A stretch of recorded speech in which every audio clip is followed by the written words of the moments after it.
guys, it's Megan from Vigilante Vibes, and I have to come on here and review the episode of Daredevil Born Again, episode 8, because how can I not? That so much happened. That was such a banger of an episode. It almost made me forgive them for what they did to Muse.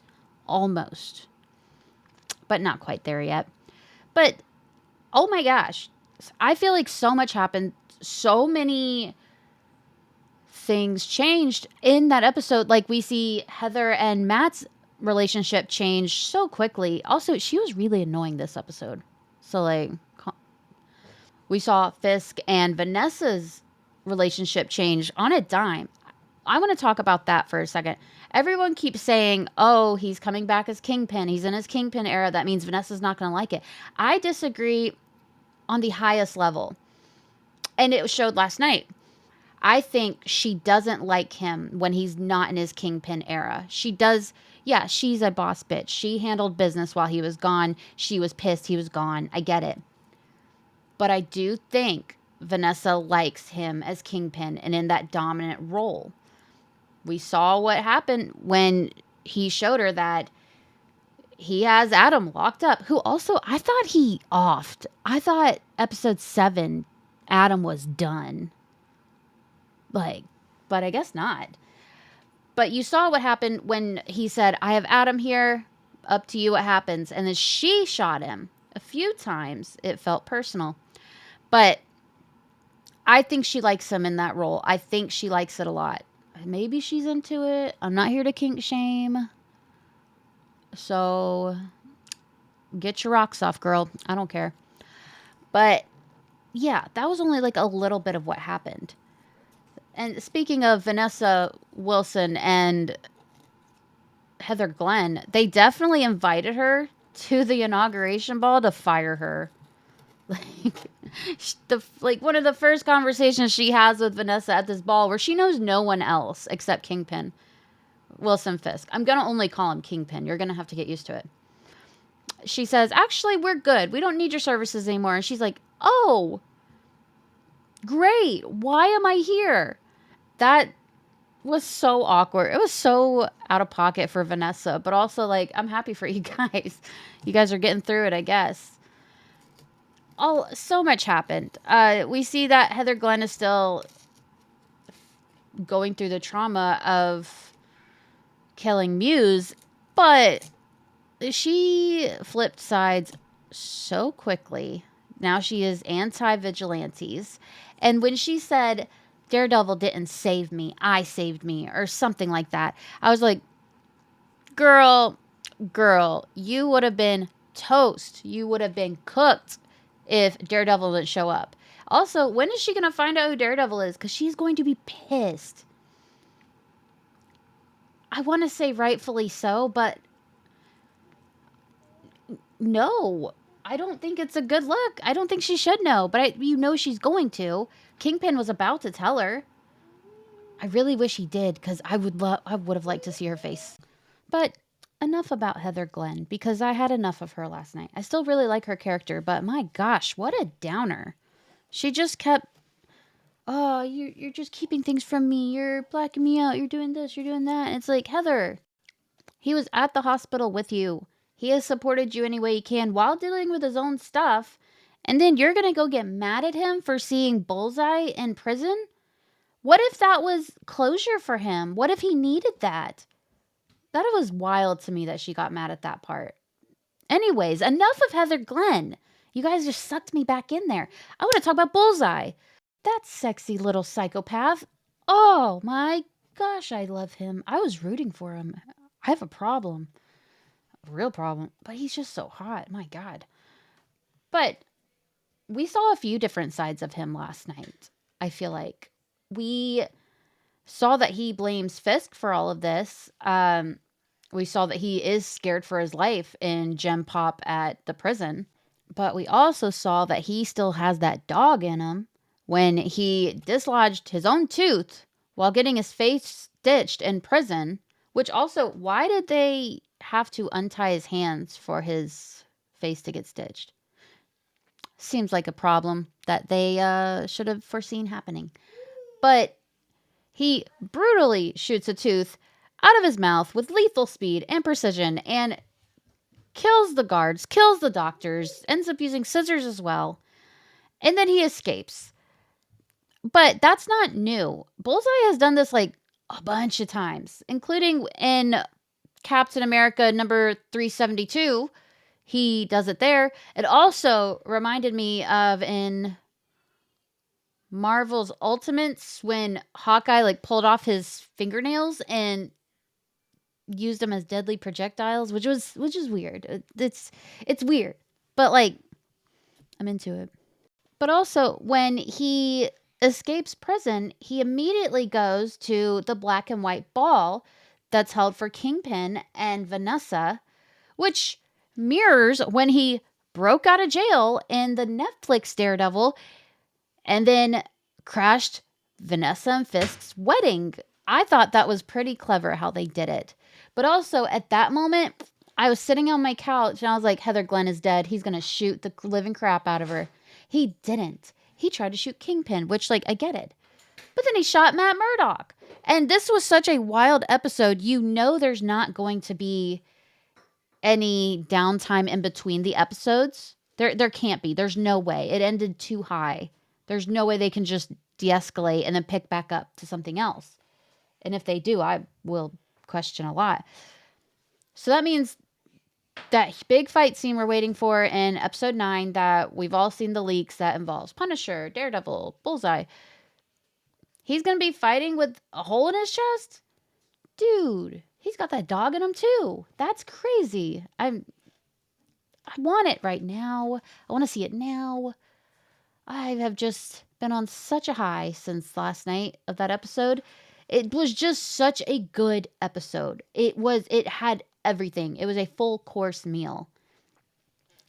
And we got quite a few other things like the swordsman cameo when he confirms that he's come to Fisk's inaugural ball, as he says, always the stag. So you've been single since the Hawkeye series you can watch on Disney Plus when he was formerly engaged to Kate Bishop's mom, Eleanor. Like, you've been single that whole time. I mean, I'm not judging. I feel like that's a long time, though. He's a good looking man. But whatever. So, I guess we got to get to the meat of it. Matt finally figures out that it was Vanessa was the one who had Foggy killed. I can't believe we didn't see it coming. I cannot believe we didn't see it coming. Because, like, yeah, Fisk wasn't there. But I also guess I thought it was just Bullseye coming after Matt Murdock and going for his friend. I never thought he was just on a rampage. I thought it was very calculated by Bullseye. But I didn't ever think that it would be Vanessa. But it was right there in front of our eyes. The plotline of Vanessa targeting Foggy was taken from the comics. I love this shit. After Foggy's apparent death, Daredevil number 92 reveals that Vanessa orchestrated the whole thing to get revenge on Matt Murdock. Now listen, I'm trying with every fiber of my being not to go down the Foggy faked his death rabbit hole, and it's getting harder and harder by the day. It's all kind of lining up for me here. But, like, there's no way he's alive. But at the same time, it's right there. It's right there. Like, the 2 times his death has been faked, it has already been, like, a secret Easter egg in the show. I feel like I'm being gaslit right now. I feel like I'm gaslighting myself. Oh, that's so toxic. Get it together. But, like, he could be alive. I want you guys to think he could be alive. But, anyways, what I do have to say about this episode is that the cinematography of this episode, the angles, beautiful work. Beautiful work. Like the upside down shot of Matt Murdock when he gets shot and everything turns red, which was like pretty close to when Foggy was shot by Bullseye, the upside down angle, all of it. Like, this was just a beautiful episode. And I would say the biggest themes of the episode were the colors, the red and white, like from the old painting that has splattered blood on it that we keep seeing, which should be a paid actor, by the way. That picture has been in more episodes than Karen and Foggy put together. So think about that. But also we see like Vanessa wearing a red gown, Fisk wearing his iconic white suit, and then Matt getting shot and leaving the red blood stain on it. Then, right, like I said, the lights turning white and then red, but also the color blue. What, like the picture of the episode opens with the blue rose outside of Bullseye's cell. There's a lot of different blue references in reference to Bullseye that, probably stands for his comic accurate suit, which we haven't seen yet. But also, I want to point out that blue roses serve as a symbol of unrequited love, and I like to think that's about me. Because he loves me. Also, to the actor that's plays Bullseye, if you ever see this, I'm so sorry. I've probably come off so creepy. But I want you to know, you could get it. But, like, I'm not making it weird.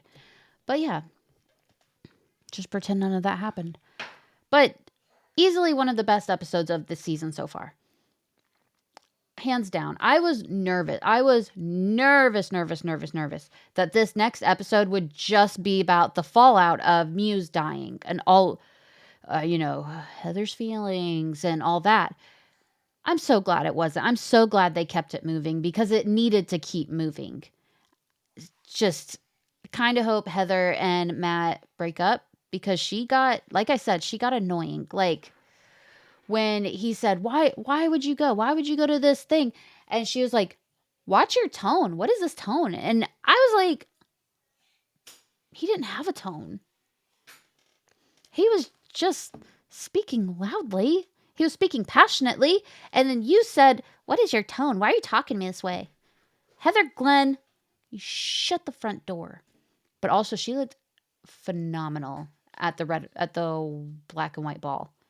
Like, if there's one thing about this cast, it's that they are going to be sexy all the way through. And that's what they're doing. Like, it's just so much good happened in that episode. And I'm so sad next week is the last one. I am so bummed. But also, does anyone else think Bullseye's going to die? Because I do. I hope he doesn't. Because, like, he's everything to me at this point. But, like, the stars are aligning in the wrong way here. So he might die. I hope not, though. But he might. But if he does, be sure to come back to see me crying over it. Because he's just so hot. My gosh. So, that was all I can really think about to say about that episode off the top of my head. I'm sure later on today I will think of something and say, I should have said that. So if that's the case, I will post it on all of my platforms like Threads, Facebook, Instagram, all of those things. But yeah, so I hope you enjoyed this breakdown, review, that kind of thing. But make sure you're subscribed to my YouTube channel or my Spotify or Apple or wherever you listen to me at, because you don't want to miss any more of these. But if you subscribe to my YouTube, I actually have more content on there. Some videos just don't work as audio. You understand. So, with that being said, be sure to like and subscribe and have a marvelous day.